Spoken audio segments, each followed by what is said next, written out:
मैं माननीय मुख्यमंत्री महोदय का और सरकार का, पंचायत मंत्री देवेंद्र बबली जी का धन्यवाद करता हूं कि 25 लाख की लिमिट जो सरपंचों की रखी थी उसको खत्म कर दिया है। 5-5 लाख रुपए के काम वो अपने तरीके से कर सकते हैं, बाकी का लोकल लेवल पर लोकल प्रशासन से वो लेकर के परमिशन वो उनको बना सकते हैं। बस मेरा इसमें एक ही सबमिशन था कि भाई कम से कम 10 लाख की पावर उनकी कर दी जाए ताकि इन गांवों का विकास अच्छे से हो सके।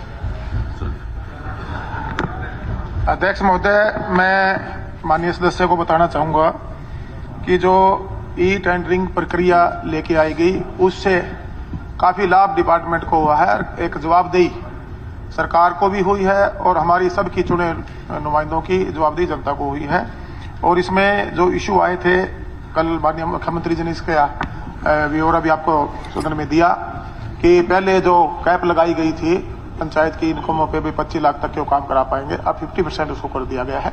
और उसके बावजूद भी जो छोटे टेंडरों को लेकर बार बार प्रक्रिया में जाना पड़ता था उसके भी हमने बीडीपीओ और हमारे सीईओज को अप्रूवल लेकर उन छोटे कामों को भी अब वो कोटेशन बेस करवा सकते हैं और जो बड़े कार्य हैं वो हमारी टेंडरिंग से ही होंगे।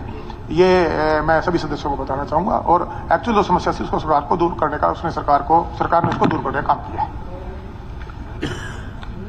माननीय सदस्यगण, मैं सदन को जानकारी देना चाहता हूं कि पीएम श्री राजकीय मॉडल संस्कृति वरिष्ठ माध्यमिक विद्यालय चौटाला जिला सरसा के विद्यार्थीगण तथा अध्यापकगण आज सदन की कार्यवाही देखने के लिए दर्शक दीर्घा में उपस्थित हैं।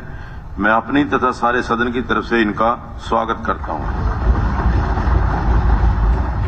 श्री दीपक मंगला जी।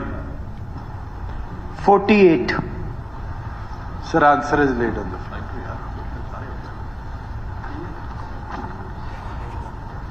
माननीय अध्यक्ष जी, मैं आपके माध्यम से डिप्टी सीएम साहब से कहना चाहूँगा कि जो ये असाबटा रेलवे क्रॉसिंग है इस पर से बहुत सारे गांवों के लोगों का आवागमन इस रेलवे क्रॉसिंग के ऊपर है और बहुत ज़्यादा लोगों का आवागमन है और अब यहाँ पर आसपास बस्ती भी बहुत ज़्यादा है और इस रेलवे ट्रैक के ऊपर बहुत सी रेलगाड़ियों का आवागमन बहुत ज़्यादा रहता है।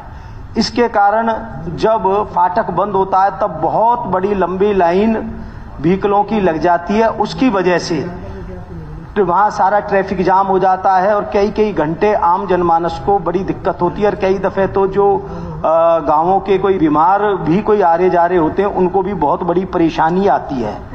मेरा आपके माध्यम से माननीय डिप्टी सीएम साहब से ये अनुरोध है कि इस रेलवे क्रॉसिंग के ऊपर जगह की उपलब्धता के हिसाब से इस पर एक आरओबी बनाया जाए। ये सभी के लिए बड़े हित की बात रहेगी।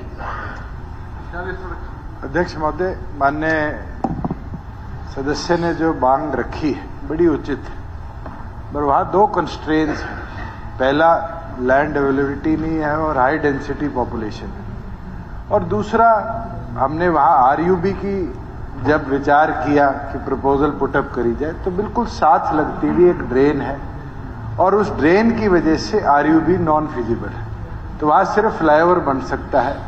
मैं माननीय सदस्य को निवेदन भी करूंगा कि वहाँ पर साथ लगती हुई पंचायत की जमीन है। एक मॉडल हमने एनएच का देखा है जो शाहबाद से और ठोड़ की तरफ सड़क जाती है, वहाँ पर हाई एलिवेशन के साथ और वहीं पर छोटे से एरिया में फ्लाईओवर को उतारा गया है। अगर आप चाहेंगे तो मैं हमारे कंसर्न्ड एससी की आपकी एक कमेटी बना देता हूँ। अगर पंचायत की लैंड वहाँ साथ लगती हुई उपलब्ध है और वो सरकार को आप मुहैया करा दे तो हम उस प्रपोजल के ऊपर रीथिंक कर सकते हैं। और अगर वो भी नॉन वायबल आया तो फिर ऑल्टरनेटिव हमें कोई आगे पीछे जमीन देख के किसी और लोकेशन पे फ्लाईओवर बनाना पड़ेगा, क्योंकि टेक्निकलिटी के कारण रेलवे निरंतर अपनी हाइट फ्लाईओवर्स की बढ़ाए जा रहा है इलेक्ट्रिफिकेशन की वजह से।